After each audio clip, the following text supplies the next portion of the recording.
이 홍삼이 9번 치고 말린 흑홍삼이라고 되게 좋은 거라고 하더라고요. 이걸 이제 또 먹어봤어요? 근데 저도 처음 먹는 건데 이제 저희 세계 스포츠위원회에서 첫 토크 방송을 한다고 이 차만삼 대표님이 이번 좋은 사람들은 안 주는 거예요? 안 주는 걸로 차만삼 대표님 협찬을 해주셔가지고 네, 나도 저희가 맛을 좀 보도록 하겠습니다. 목이 마르니까.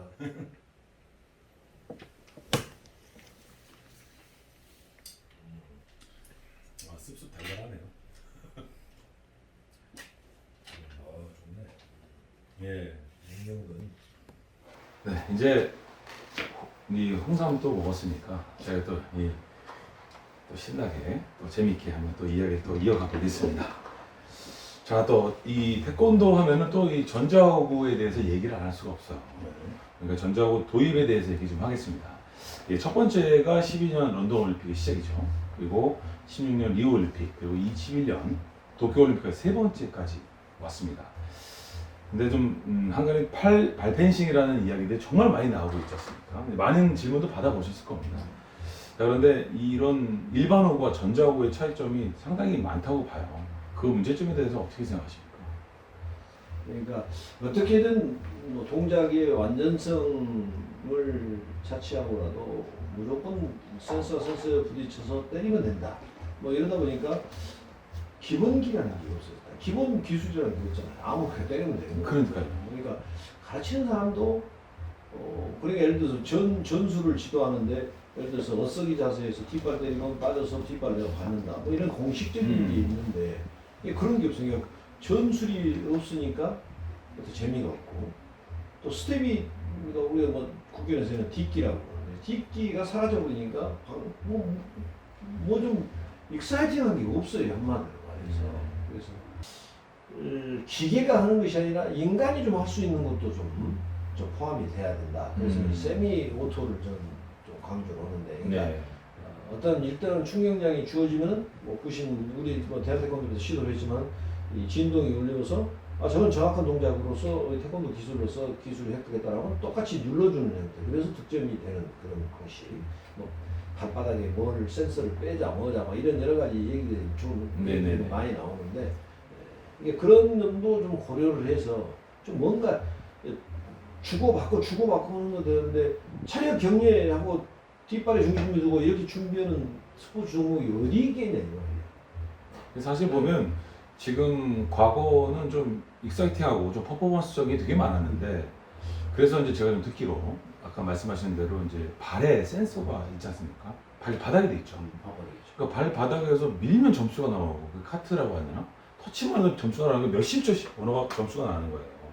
그래서 아까 말씀하신 대로 발에 있는 센서만 빼도 어떤 그런 좀 완화가 될 것인가 아니면 도움이 될 것인가 이런 얘기들도 많이 있어요. 그러니까 그게 이제 세미오토 네. 방식인데 그러니까 예를 들어서 그러니까 참 어렵다고 생각합니다. 그러니까 쉽게 얘기는 하지만 실질적으로 거기에서 호구의 기능적인 문제나 판정의 문제에 있어서를 고민을 하다 보면 쉬운 일은 아니에요. 그렇죠. 왜냐하면 너무 점수가 또 안 나와도 안 돼. 여기 강도를 올려놓으면 점수가 또 너무 안 나와요. 그러니까 이 앞발 미는 걸 안 나오게 하려고 강도를 높이면 점수가 또 안 나와요.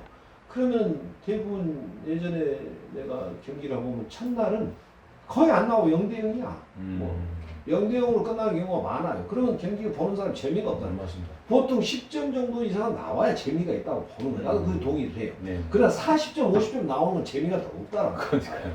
그러니까 이러지도 뭐 저는 정말 뜨거운 감자인데 그러니까 기술과 태권도인이 잘 좀 소통을 해서 정말 제대로 된 충격량 체급별로 그런 것도 잘 올려놓고. 자, 그래서 중요한 얘기일 수도 있는데요. 지금 이제 얘기 나온 이야기 중에서 함께 해온 가족이 빠질 수가 없어요. 그래서 이야기를 하셨는데 또 가족에게 고마운 점이 참 많으실 거라고 생각합니다. 그렇죠. 네, 그래서 그 사모님도 좀 전에 말씀드렸지만 빼놓을 수 없을 것 같은데 또 가족에게 또 이렇게 한 말씀 해줄 수 있다면 한 말씀 해주시죠. 저한테 얘기하면 뭐 집사람 이런 얘기하면 가식 덩어리라고 얘기할 수 있는데. 근데 약간 생기지만 이 앞에 카메라 보시고 네.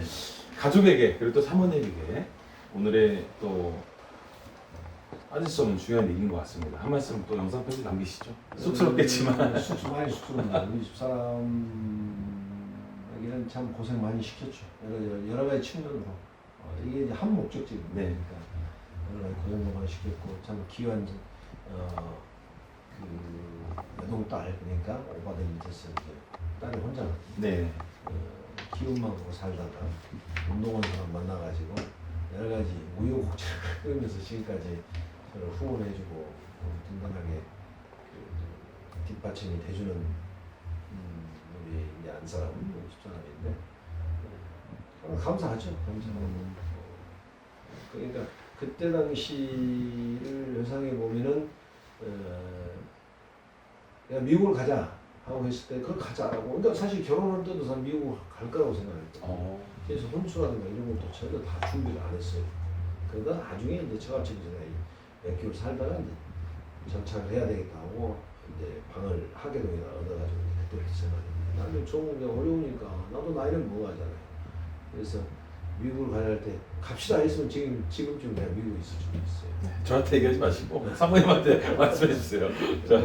어쨌든 뭐 여러 가지 얘기보다도 묵묵하게 다 현명한 판단을 내려주는 유사람한테 항상 감사하게 생각하고 있다라고 뭐 전하고 싶어요. 증표 한번 얘기해 주시죠. 이렇게 뭐 사랑합니다 이렇게 뭐. 좀 쑥스러워요. 그래서 이제 또 영상이 또 나가면 또 보게 되면 사모님 좋아하실 수 있을 거예요. 그래도 이거 한번 나오면 평생 갑니다. 쑥스러워. 네, 한번 해주시죠. 그래? 이렇게 여보 사랑해요. 네. 야 감사합니다. 야 정말 이렇게 교수님 보면은 참 따뜻하신 분 같아요. 네. 자 마지막입니다. 저희가 오늘 질문이 마지막인데 아마 이 의미가 이제 정국현이라는 이 이름이 제가 볼 때는 브랜드 같이 느껴집니다. 제가 듣기에도. 그러니까 정국현 교수님의 이게 태권도란 어떤 의미를 담고 있는지 오늘 마지막 질문입니다. 저의 인생이 전부죠.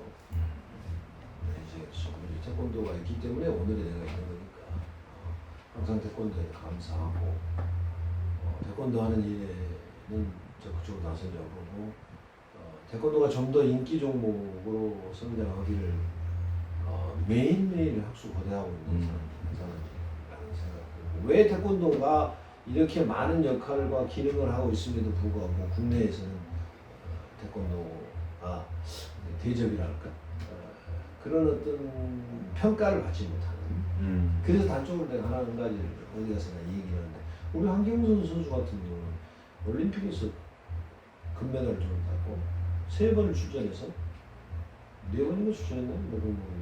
동메달 하나 대단한 선수잖아. 그렇지만은 다른 스포츠는 뭐 금메달 하나만 따도 무슨 방송에 나와서 뭐 하고 그러는데 태권도 올림픽에서 2연패를 하고 동메달까지 따는데도 누구나 관심을 갖지 않는. 그러니까 학생들한테 내가 질문을 던진 적이 있어요. 내가 황경선 써놓고 장미란이를 써놓고 얘기를 했어요. 여기서 황경선이 하는 사람은 몰라요. 그러나 장미란이 하면 장미란은 다 안다. 그건 단적으로 보여주는 거예요. 그게 우리 태권도의 현실. 그럼 우리 기성세대들이 그만큼 좀 반성을 해야 돼. 나 또한 거기서 외일 수는 없어요. 그렇지만 난 알리려고 많은 노력을 했고 또 해설자로서 역할도 많이 했다고 생각하는데 그런 어떤 기존의 이제 그 기관 단체에서 그만큼 종사하시는 분들이 노력을 많이 해야 된다는 거죠. 그리고 선수도 마찬가지예요. 선수도 그러니까 그런 누구나 누가 금메달을 따고 싶지 않은 사람이 누가 있어요. 그러나 태권도의 먼 미래를 보고 사명감을 가지고 경기를 뛰어달라는 거. 그러니까 비열한 방법으로 일이 하는 것은 누가 인정을 안 된다는 거죠. 또 하나 언뜻 생각이 나서 한 가지. 네네 말씀하십시오. 유도에 그 누구 한 선수가 있었는데 그 선수 잘했던 선수 이름이 갑자기 나는데 그 선수는 올림픽에서는 먹었는데 늦골이 나갔는데도 동메달이 땄다가 9시 메인 뉴스에서 나와요. 누군가 김재범 선수 아니요. 김재범이가 누가 그랬을 거예요. 9시 뉴스에 나온다는 것은 대단한 거예요. 그럼 황금 타이밍이잖아요. 그동안 태권도는 뭐예요? 황경선이 예를 들어서 올림픽 2연패에서도 누가 바로 주지 않잖아요. 그러니까 그런 점은 참 어떻게 내가 해석을 해야 될지 그런 점이 아쉽더라고요. 말이죠. 아쉽더라고요. 또 제가 이렇게 듣다 보니까 개인적으로 이제 태권도의 이제 발전과 또 방향에 대해서 좀 힘을 써주시사 또 부탁을 드리자면 지금 방금 말씀하신 태권도를 위해서 조금 뭐 옆구리가 뭐 금이 가서 9시에 뉴스가 나오고 장렬한 선수가 금메달 따서 TV에 나오는데 황경호 선수는 나오지 않았다. 이런 좀 태권도에 좀 아쉬운 부분들이 참 많은 것 같아요. 그런 부분들을 조금 스포트라이트로 좀 받을 수 있게 교수님께서 앞으로 힘을 써주시길 그러니까 기대해 봅니다. 그런 물론 노력을 하겠지만, 그러니까 그런 점이 뭐냐면, 그러니까 우리 뭐 이제 침대 태권도다 뭐 이런 게 나오잖아요. 그렇죠. 그러니까 선수들이 최선을 다할 때 시청자나 관중은 감동을 하는 거예요. 그 환호성을 치. 네. 누구나 다 알잖아. 비열하게 이기고 있다는, 점수 지키기 한다거나 이런 거. 물론 이기는 것도 중요하죠. 그러나 그걸 위해서는 이 방어를 하면서 최선을 다하면서 이길 수 있는 방법을 찾으라 이거예요. 그러니까 물론 내 자신을 얘기해. 나는 시합할 때는 그렇게 뛰어왔기 때문에 네. 그러니까 지고 있으나 이기고 있으나 최선을 다하는 모습을 보여줄 때 모든 사람이 감동을 한다는 거지. 그래야 매스컴도 거기에 관심을 받고 거기다 포커스를 맞추는 건다는 거지. 그러니까 이기고 있으니까 대도하나 점수 지키고 누구나 다 그래서 공정한 게임이 아니라는 것 때문에 특히나 요즘 오징어 게임 봤는데 공정한 룰이 공정해야 된다고 그러지. 적용을. 그런데 그런 어떤 이게 적합한지는 모르겠지만 비유가 그러니까 그런 모습 최선을 다하는 모습을 보였을 때 다 관심을 갖는다. 네, 그렇습니다. 또 오늘 그 정욱균 교수님이 앞으로 태권도 발전에 의해서 스포츠에게 감동을 줄 수 있는 그런 그렇죠. 교수님으로서 그리고 또 태권도의 발전에 위해서 힘써주시기 바라겠습니다. 네, 감사합니다. 네, 오늘 이야기 나누면서 자 순간 느껴지는 게 있었습니다. 자, 정욱균 교수님은 참 따뜻한 분이시구나라는 생각이 들었습니다. 사람 냄새 나는 인간 정국현, 태권도를 사랑하고 대한민국 태권도인들에게 희생할 준비가 되어 있으신 것 같습니다. 자, 오늘 촬영 여기까지 하고 마치도록 하겠습니다. 자, 코로나로 인해서 소상공인 여러분과 자영업자분들 그리고 태권도장 관장님들 힘들어하고 있는 지금 태권도를 위해 우리는 힘을 모아 함께 이겨내야 할 시기입니다. 자, 세계 스포츠위원회가 여러분들을 응원하겠습니다. 자, 요즘 함께 우리 또 외칠까요? 제가 대한민국 태권도 하면 으라차차로 한번 외치겠습니다. 대한민국 태권도 으라차차!